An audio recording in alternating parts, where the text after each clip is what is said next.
Radia di sebelah menunjukkan sebuah jambatan. Fungsi kabel di antara dua tiang jambatan itu boleh diwakili oleh 1/400 X² tolak X tambah 150.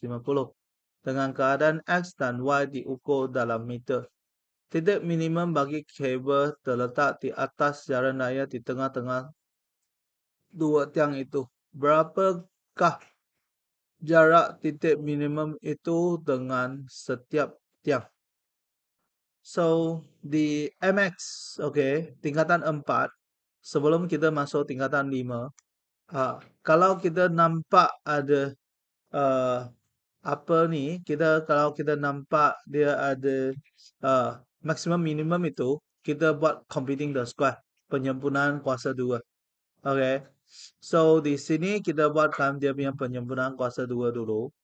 Okay. So, 1/400 X² tolak 400 X, tambah 150. So saya tak factorize 150 itu dengan 400. So 1/400, lepas tu X² tolak 400 X tambah dengan negatif 400 per 2 square tolak dengan negatif 400 per 2 square tambah 150.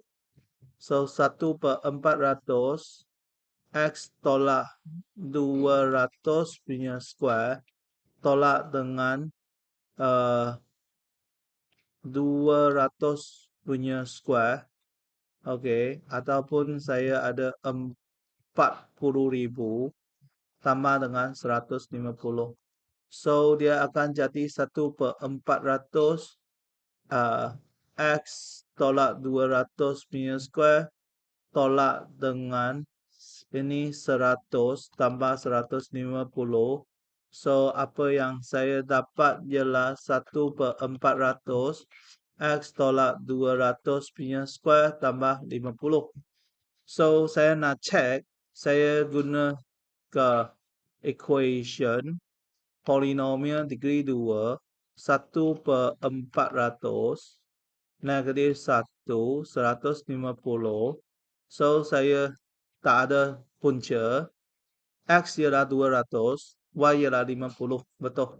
So, dia punya X tolak 200 sama dengan kosong. X sama dengan 200. So, axis of symmetry. Ini ialah dia punya paksi simetri. So, pada masa yang sama, saya punya A ialah 1/400 lebih besar daripada kosong. Bentuknya macam ni. So, dia ada minimum. So, inilah dia punya minimum value. Dan dia punya minimum point itu ialah 250. So, di sini titik ini ialah 250. Okay. Okay. So, di sini dia tak beritahu, tapi kita assume sini ialah kosong-kosong lah.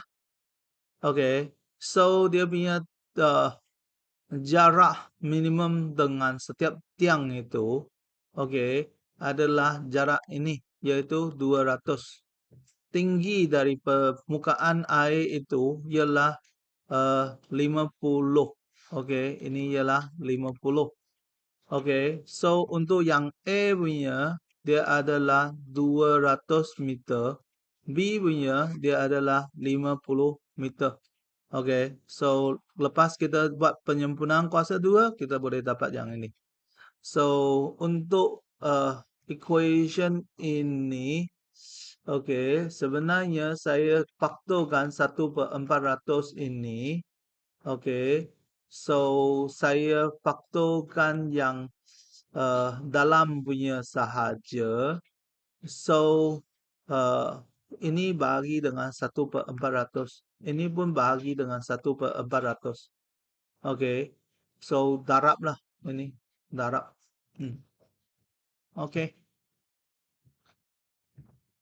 Betul.